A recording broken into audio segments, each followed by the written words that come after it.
पर उन सभी को एक आवाज सुनाई दी। श्वेता, श्वेता बेटा, तुम यहाँ क्या कर रही हो?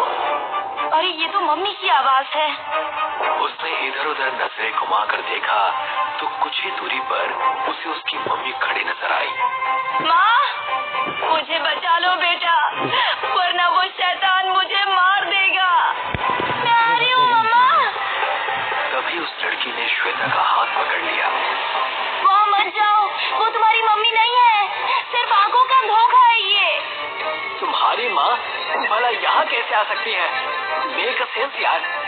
तभी एक बहुत ही भयानक आदमी हाथ में सरिया पकड़े उसकी माँ के पास आया।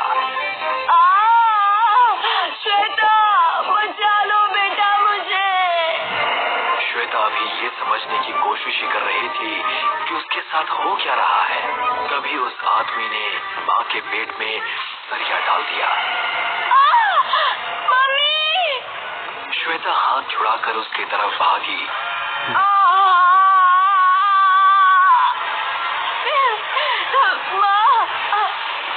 श्वेता रोने लगी। तभी अचानक उसकी माँ भयानक रूप में आ गई और जोर जोर से हंसने लगी।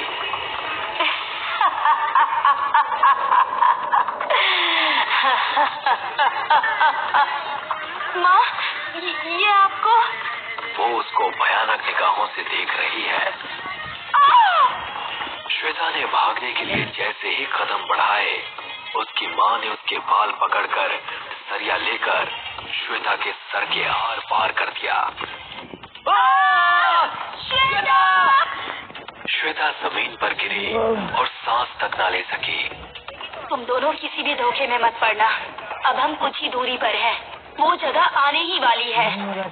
रिया और राहुल को उस पर बहुत गुस्सा आ रहा था, लेकिन दोनों कुछ कर भी नहीं सकते थे, इसलिए ना चाहते हुए भी उसके साथ हो लिए। उनके दिलों की धड़कनें बहुत तेज चल रही थी। बस किसी भी तरह वो वहाँ से निकल जाना चाहते थे, लेकिन पीछे मुड़कर देखते तो उनको अपनी मौत दिखाई देती, इसीलिए अपने कदमों को आगे बढ़ाए जा रहे थे।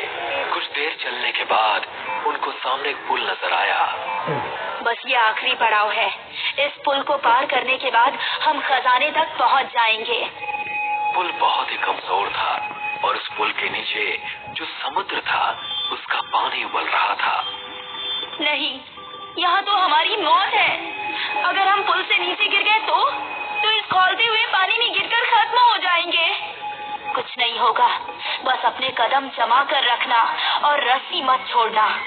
रिया, तुम मेरा हाथ मत छोड़ना। दोनों हिम्मत के साथ आगे बढ़ रहे थे। लगभग आधा पुल उन्होंने पार कर लिया था। तभी एक पिशाच मुड़ता हुआ आया और उनके सर पर मंडराने लगा। वो बार बार उनके सरों के ऊपर से गुजरता।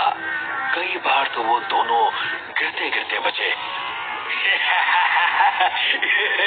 मेरे होते हुए भी तुम ये पुल पार नहीं कर पाओगे, ऐसा कहकर वो उनके ऊपर से गुजरा। रिया लड़खड़ा गई कि राहुल ने उसको संभाल लिया और फिर अगले ही पल तीनों ने पुल पार कर लिया। वो देखो सामने, क्या करना? सामने वो बड़ा सा कुआं दिख रहा है ना, वही खजाना है। राहुल और रिया उस कुएं की तरफ बढ़ गए। वहाँ जाने पर उनको नजर आया कि कई फीट नीचे जमीन पर खूब सारा खजाना पड़ा हुआ है। हीरे और सोने के सिक्के, बेशुमार दौलत। आखिर हम खजाने तक पहुँच ही गए। यहाँ नीचे जाने पर तो कोई खतरा नहीं है ना? अरे नहीं नहीं, खतरे तो अब सारे खत्म हो गए। चलो उन सीढ़ियों के जरिए नीचे उतरो। वो तीनों नीचे उतर गए। सामने बड़ा खजाना देख उनकी आंखें चौंधी आ रही थी। वहाँ एक गुफा का दरवाजा भी नजर आ रहा था, जिस पर उन्होंने ध्यान नहीं दिया। यस, अब हम अमीर हो गए। अब हमारे सारे ख्वाब पूरे होंगे। मजा आ गया। दोनों बहुत खुश हुए। उसने अपना मुंह खोला। ए खजाने वाली चुड़ैल, बाहर आ जा। मैं तेरे लिए 2 शिकार लेकर आई हूँ। ये सुनकर वो उस लड़की को सवालिया नजरों से देखने लगे। तभी एक भयानक दिखने वाली चुड़ैल उस गुफा से बाहर निकली। उसने एक आदमी का हाथ थामा हुआ था। वो बहुत डरा हुआ लग रहा था। उसे देखकर राहुल और रिया का दिल दहल गया। अरे वाह मेरी शेरनी, तू तो मेरे लिए शिकार लेकर आई। अब मेरे पति को छोड़ दो। राहुल और रिया दोनों ही बहुत डर गए थे। क्यों लाई है तू हमें यहाँ मरवाने के लिए? हमने क्या बिगाड़ा था तेरा? मैं और मेरे पति भी यहाँ खजाने की लालच में अपने 2 दोस्तों के साथ आए थे। इस चुड़ैल ने हमारे 2 दोस्तों को मार गिराया और मेरे पति को अपने पास बंधक बना लिया। इसने मुझसे कहा कि अगर मुझे मेरा पति वापस चाहिए तो मुझे इसके लिए नए शिकार लेकर आने होंगे और तब ही ये मेरे पति को छोड़ेगी। हाँ, लेकिन मैंने तो 3 शिकार कहा था, तू तो बस 2 ही लेकर आई है। मैं 4 लेकर आई थी, लेकिन 2 रास्ते में ही खत्म हो गए। मुझे उससे कोई मतलब नहीं। अगर तू 3 शिकार लाती तो मैं 1 को खाती और दूसरे को अपने पास रखती और तीसरे को नया शिकार लाने के लिए भेजती। तूने तो बहुत बड़ी गलती कर दी।